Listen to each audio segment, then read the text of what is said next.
Hello, and welcome to Up Close on METV. I'm Charles Clapsaddle, station manager for Manatee Educational Television. And on today's edition of Up Close, we're very privileged to have with us Daryl Rosenthal, the Public Affairs Specialist for the Social Security Administration, to talk about that key part of our lives, Social Security. Daryl, thank you very much for joining us today. We've been really looking forward to this program simply because everyone is entitled to Social Security. And to talk about how it can be effective and for people is very important. So first of all, tell us a little bit about your position as the Public Affairs Specialist for the Social Security Administration. Well, first of all, Charles, thanks so much for having me. I'm so glad to be here. The Public Affairs Specialist, it's an education position. My job is to educate the public about Social Security. So whether it's a media situation like this or giving speeches at retirement seminars, that's what I'm supposed to do, help the general public learn as much as they can about Social Security. Well, one of the key things, and I'd like for you to hear your comments on it, is that everyone, not everyone, but most everyone is going to be entitled to Social Security at some point in their lives. It's a critical part of people's retirement planning, people planning for the future is Social Security. So I'd like to get as much and as thorough a background on what that means and how people can, look into Social Security as part of that integral part of their future planning. But first of all, for a general understanding, tell us what's the purpose. What's the purpose of Social Security benefits to begin with? Social Security benefits, they are a package of benefits that were designed to alleviate poverty for the elderly, for the disabled, and their minor children. It grew out of the Great Depression. Right. And it's supposed to help people when they reach the point where they're no longer able to make money for themselves. And it was always intended to be as a supplement, wasn't it, to retirement incomes, or was it designed to be as a separate program? I always thought the Social Security was great. It's a great concept and it's a wonderful idea, but it's kind of designed as a supplement too. Is that correct? And that is correct. That's a great point, because actually, as time has gone on in my job, and I've been working for Social Security for 30 years. In the early days, I would sometimes run into people that would say, how am I going to live on this? Is this my whole retirement? And actually, Social Security was never intended to be a person's sole retirement. Right. It's to be a foundation for paying those living expenses. And that's a really, really good point. We're going to get into that a little bit. But, as you mentioned, it started during the Great Depression. Franklin Delano Roosevelt, it was part of his New Deal package to kind of develop a safety net, or what you will, for those people that you've mentioned, the disabled, people who are unable to work anymore. And that's correct. And interestingly enough, when it first started, Social Security was actually, the goal was just to pay the individual that was working and then retired. It started out with just them, and then it has increased over the years to where now it is comprehensive. It covers the whole population. And it's remarkable, and we want to talk about some of the scope of what Social Security provides in just a few minutes. But as you mentioned, this is part of a retirement planning thing. And most people, I think when they go for their first job, or they get their Social Security card, and that's, so how does one apply for that Social Security card to begin with? Well, Up until now, applying for a Social Security card is something you do in the office. You can pull the application off of the website, but it hasn't been something you can do online. It is just identifying questions, Exactly. very basic information that any adult, or for that matter, any teenager, is able to fill out. And then that's presented to the Social Security office, and then the Social Security office processes the application for the card, and the card is issued. However, this year, the agency is starting a project where people are going to be able to get replacement Social Security cards online. That's a tremendous. It hasn't hit Florida yet. It has to be a deliberate process because we're talking about something that's very important and needs to be secure. And that's a critical thing, is to prevent any kind of fraud or abuse of that. But what a great asset that would be to be able to apply online for a card or for a replacement card. What a great asset.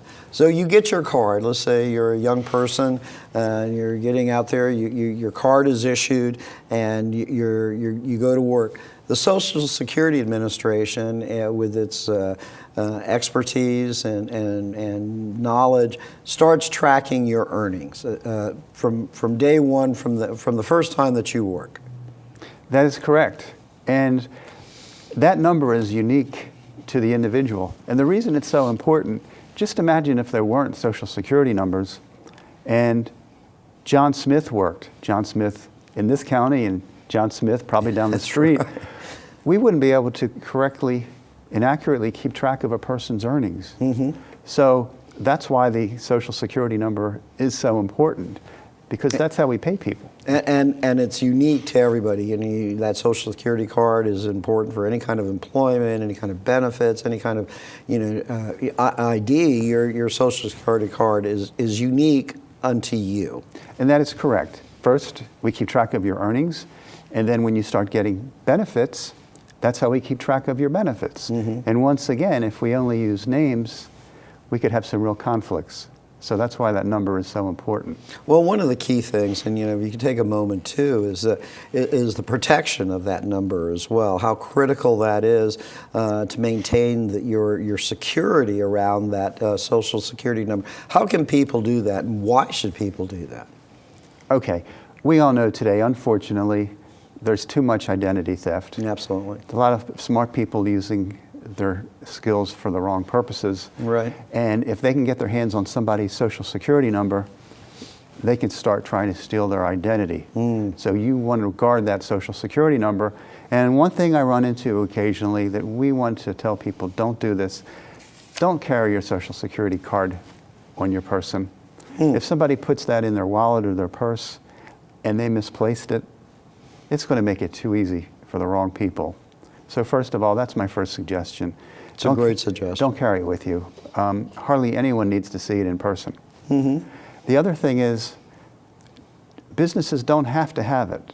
Don't give the Social Security number out over the phone either. If you're making some kind of a purchase, they don't need your Social Security number. Some businesses traditionally use the Social Security number for ID purposes. But as time goes on, they're doing that less and less. Right. So if you see on some kind of application for a business, let's say you were renting a car, or you're at the doctor's office, you do not have to fill in the Social Security number. A business can decide not to do business with you, right? But generally they're not going to do that. Myself, I've had some personal experiences with going to see new doctors, and I just don't fill in the part where it says Social Security number. And I think that's probably very wise. I mean, because your Social Security is private to you, and if you even have an employer where you need to provide that information, it's a great idea. But outside of those very limited and specific areas where you need to provide it, you don't have to provide it on an ongoing basis to anyone. You don't. And you want to make sure that, I said that the Social Security number is the ID for your earnings and your benefits, but we want to make sure it does match your name. So if somebody gets married or they get divorced and they go back to a maiden name, then they would need to get a replacement card. Sure. But for a lot of people, they'll get one Social Security card and hopefully they don't lose it, and that's all they'll need. And I think that's a great thing, because as we said earlier, that Social Security card and number is unique to you. And as you know, if you have a name change, if you go back to a maiden name or something, then you can apply for another card. But you want to protect it. You want to keep it, very confidential from people having access to it, and at the same time have it available for those organizations like employers where you need to perhaps provide it to. That's so true. And people, if in that rare instance where they're going to need it, they would probably know they're going to need it, like, oh, I'm going to apply for that new job. So that day you take it with you. But otherwise, just keep it in a drawer in a safe place. That's really good advice. But one of the things that just came up is that because when you get that Social Security card and you start that job and you work your career, you're paying into Social Security. So which brings to the question, how is the Social Security Administration funded? Is it funded through those earnings that everyone is generating in? Tell us a little bit about that concept. Okay. When you're paying taxes, we have income taxes, which are our comprehensive taxes that are for all of your different types of income. Mm-hmm. But payroll taxes are just for those taxes from work, whether you work as an employee or you're self-employed. Mm-hmm. And it's the payroll taxes that fund Social Security. Mm-hmm. You pay 6.2% of your earnings for payroll taxes, and then your employer matches that. Mm-hmm. And then if you're self-employed, there is no employer, so you're paying both parts. That's 12.4%. Yeah. So, but most individuals, who are employees of corporations, large and small, they'll see on their pay stub, this is your Social Security, this is your payroll tax that's taken out, and it's taken out with every payroll that employee would receive. And that's correct. And I think it's important also, people want to know this. Some people think that I work, the money I earn goes into a pot, it's my account, so that I'll get that later. And that's not the way it works. Mm-hmm. Social Security is known as a pay-as-you-go system. Mm-hmm. And that means today's earners, today's workers, are paying for today's beneficiaries. Right. And then when we retire, then the workers at that current time are going to fund what we're getting. And so it's kind of an ongoing basis, is that the workers today are funding, and then the future workers are funding for other people, which is a great concept. But Social Security, talk about this for a moment, if you will, is very solvent, and there's no debt or thing that you're in the hole at any time. Social Security is kind of a self-sustaining organization. Is that correct? It is. It is. The way it works with those earnings from the payroll taxes, they go into trust funds. There's two trust funds. There's one group of benefits, which are your retirement benefits and the spouse's benefits and survivors and their dependents. There's a trust fund for that, and 85% of the taxes go into that fund. And then there's another fund for the people that are disabled and their dependents, and that's where 15% of your tax dollars go. And then these funds are invested in government securities that are guaranteed by the federal government.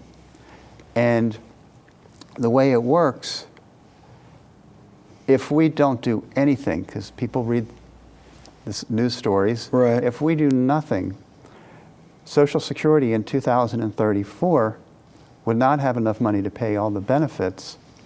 But because it's a pay-as-you-go system, tax money is still coming in all the time. We'd still have enough to pay over 75% of the benefits. And that's if there were no changes. That's if there were no changes. And this has happened before, and our government has made the necessary changes or adjustments as the situation warrants, which is a very unique thing, because there are a lot of people throughout the country who depend on Social Security, and I think that when you hear whether or not your Social Security is not going to be available, it worries people to do that. But because of the fact that it is kind of the self-funding, is that you can see well into the future and know that it's going to be a viable, sustainable system.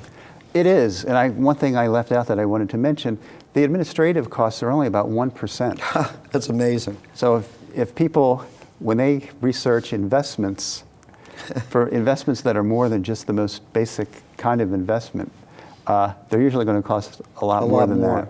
And I would think with administrative costs, at 1%, because it is a large organization that serves a lot of people, and must be, the great infrastructure that's necessary to be able to, to serve, the vast population that are entitled to Social Security. That's a remarkable feat that your overhead is like a 1%, of the money that comes in. Right. I do think it's very impressive that it's so low. How many people does Social Security serve throughout the country? Actually, I wanted to point out that there's about $870 billion in benefits that are paid out, and it's about 60 million people that get these benefits. And that's on an annual basis, or on the annual basis, correct? Right. Yeah. So that's remarkable. It's a continuous amount. But what a remarkable feat to do that, to serve that many people with that vast amount of money on an ongoing basis. It's very precise and it's very deliberate how Social Security looks at each individual recipient, and at the same time has that wide interest to be involved in. Because the key thing I would think is that individuals who are looking for their Social Security, it's an ongoing developing population. You have baby boomers now that are going into retirement. You've had the previous generation that's receiving it. You've got, I don't know what the other name for the upcoming population, with Generation X or whatever, they're coming into retirement within the next 10, 15 years. So you have this growing population of people who will be entitled to Social Security, or who are entitled to Social Security. That's right. And I wanted to point out, a lot of young people wonder, and it's natural, will this be there for me? Right. And when they say that, they're thinking about retirement. Mm-hmm.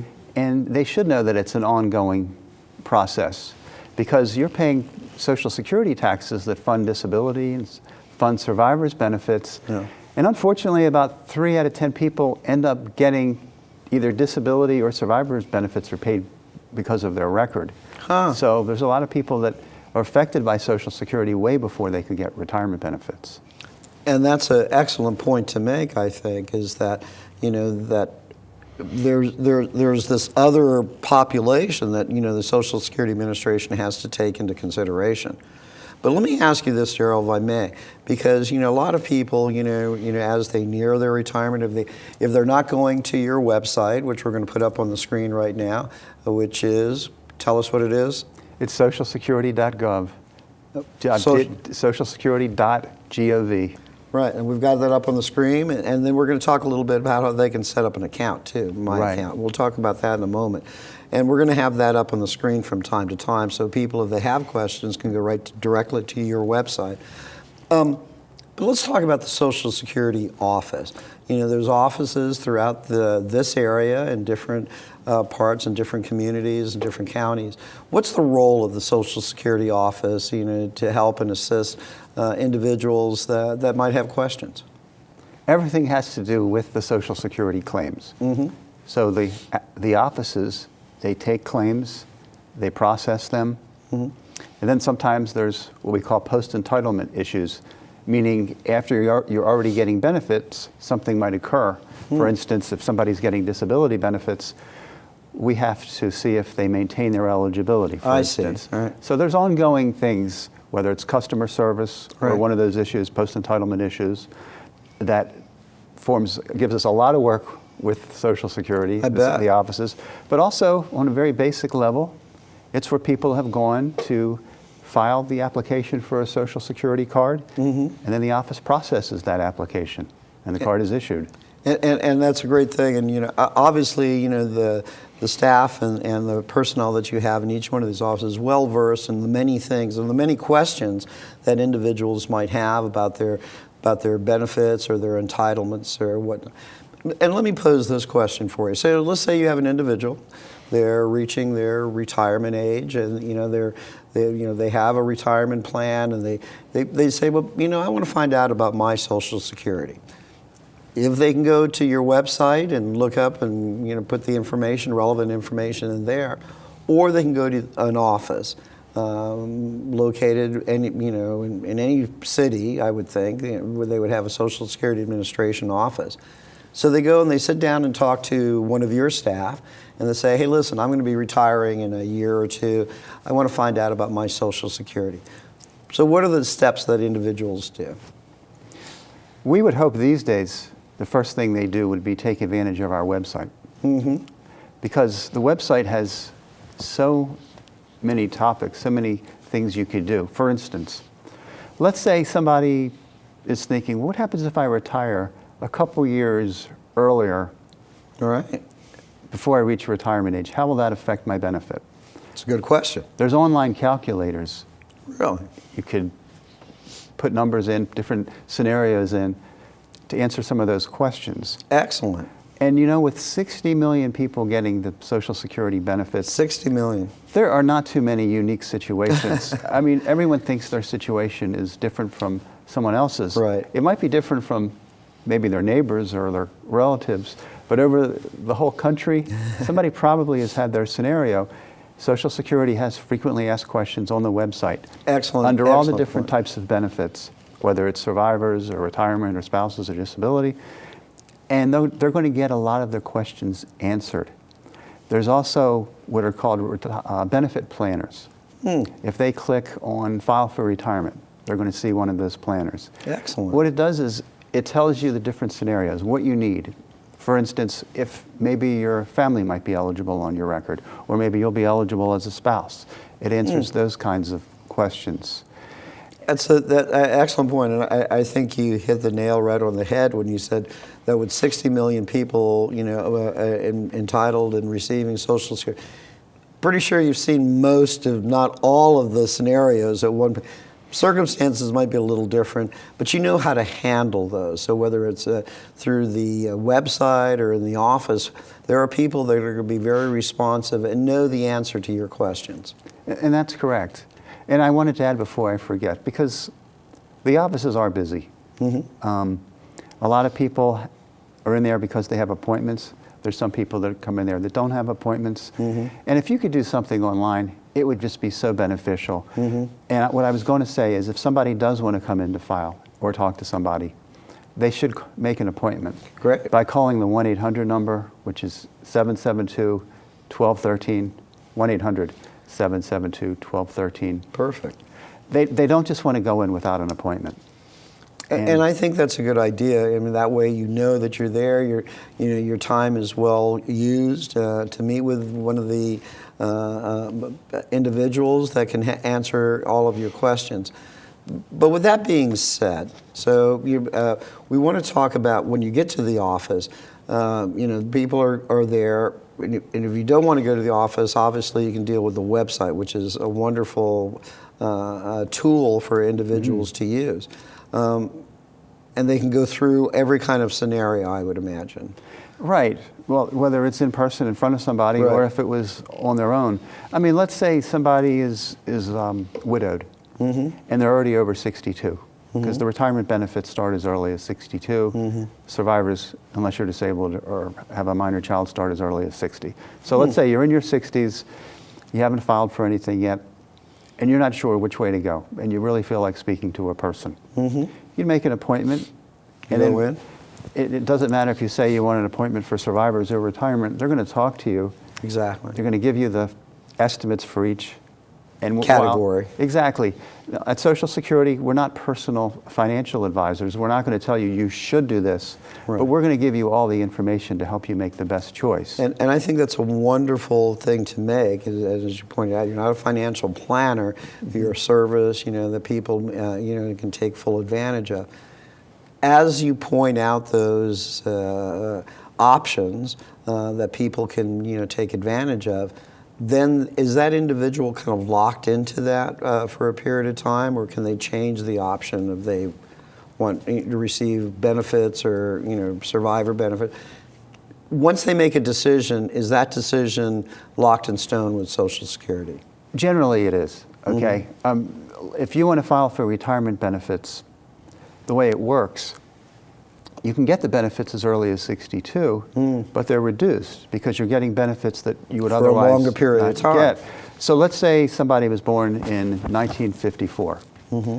For them, their full retirement age is 66. So if they chose or are choosing to file at 62, they're going to start getting benefits. There's a reduction. It's reduced by 25%. But let's say in 2 years or 4 years, they wish they would have waited. Well, they were already getting this money all along. I see. So, and then you can't file early, and then some people do think that if they file early, somehow it's going to go up at 66. It's not the case. It doesn't work that way because you're getting the benefits. Correct. So if people need to talk those things out ahead of time, the choices are, when it comes, if you're widowed and you could file either as a survivor or on your own, sometimes then what people will do, they will file for the lesser benefit first and then switch over, either at full retirement.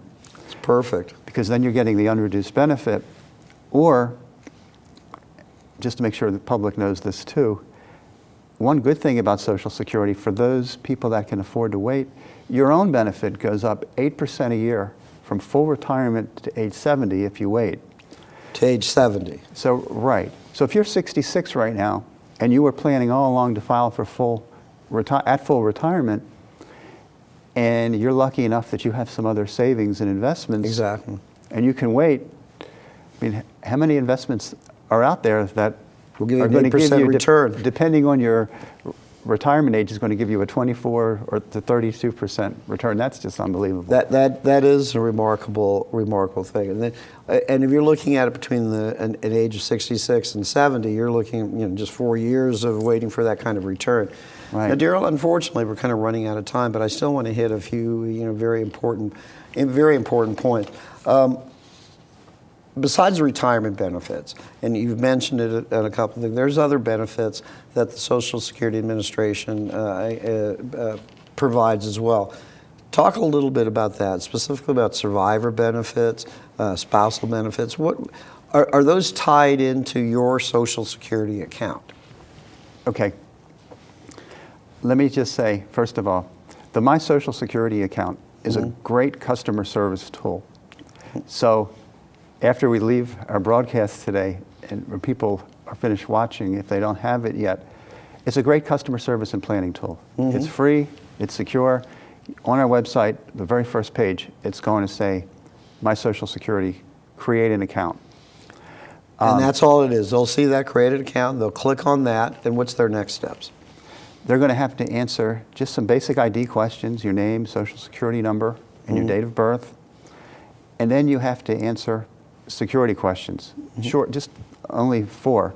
And then once that's done, you'll be able to pull up an estimate right away, check your earnings history, and do other actions. What this does for you is, if you're not getting benefits yet, it lets you get an estimate, it lets you check your earnings, and if people aren't doing it now, they should keep their W-2 forms, because what happens is, if, let's say, you're 35 years old and you left a job and you worked for a small company, right now it's still in business.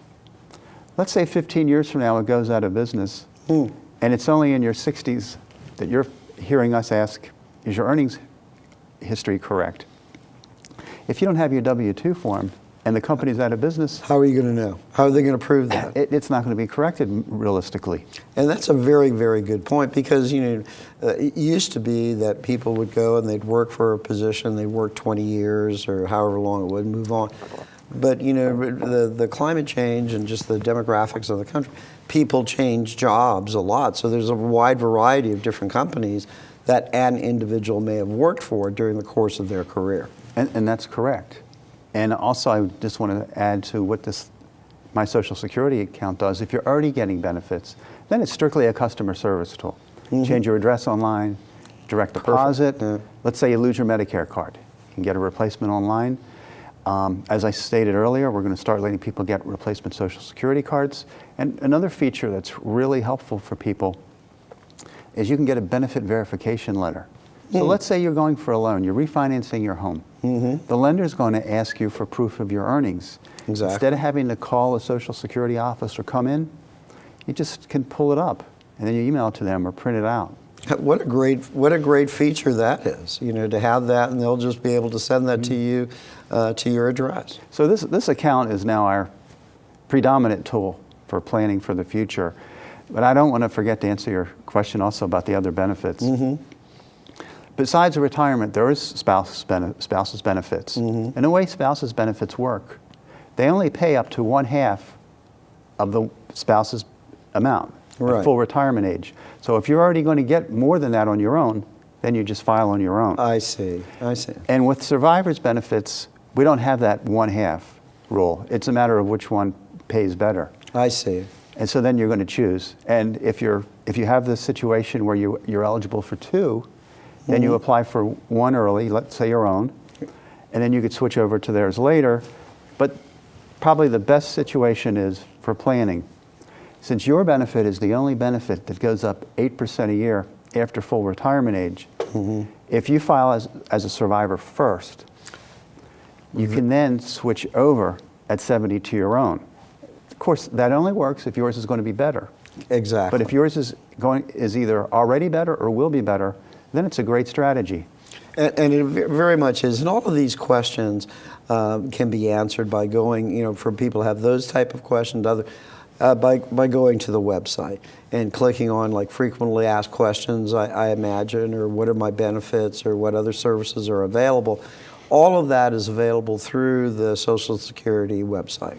That's correct. And to make it really easy, if people forget some of these topics we're talking about, they can get on the website. There's a search button. So right off the bat, what did he say about survivors? You click on survivors. And there it is. And then you're going to get the frequently asked questions about survivors and find out more information about it. Well, you know, as we wrap up here today, Daryl, first of all, I want to thank you very much for doing this. I think this is a very valuable information for this community, for every community, basically, because of the demographics. You have a growing baby boomer population in this area, you have people reaching the retirement age, and I think any good planning begins early, so people can start looking at what their options are and how best Social Security can help them. So as we wind down, I want to get some final comments from you. Obviously, you're going to encourage people to go to the website and set up their own My Account. How easy is that to do, to set up their account? I'll tell you how easy it is. If you're a slow typist like me, it took me all of 10 minutes. Is that right? Yeah, it is easy because the only ID questions are the address, your name, date of birth. That really Basically is it. And then you just have to answer the security questions. And if people listening to me, if you decide you want more security, there's a way to get more security on there. Perfect. No, so we encourage people to do that because you're actually very secure if you do this. Because if somebody was to steal some of your ID, they're not going to have all of your security questions. They're not going to have your username and your password. Exactly. So it's a good tool. And once that account is set up, that individual can go to that on a daily basis or periodically or however they want to, and find out specifically as it relates to them, because their account is unique to them.